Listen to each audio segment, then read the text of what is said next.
How to normalize MP3 files in Switch. Add your MP3 files to Switch. Go to the Options tab, click the Effects button and select Normalize from the dropdown. Apply your settings. Choose MP3 as the output format and click Convert.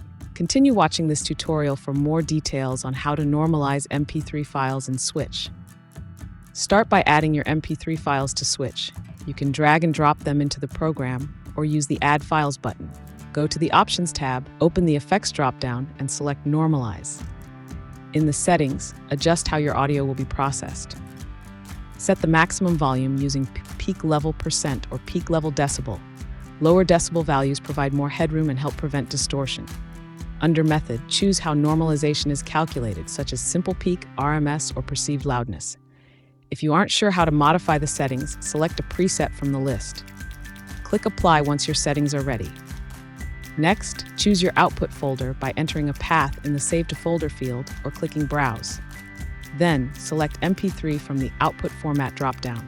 If no files are selected, all files will be processed automatically. To normalize specific files, hold the Control key and select them individually. Click Convert to start normalization. After the process is complete, click Open Output Folder to view your normalized MP3 files. For more Switch tutorials, visit the address shown on your screen.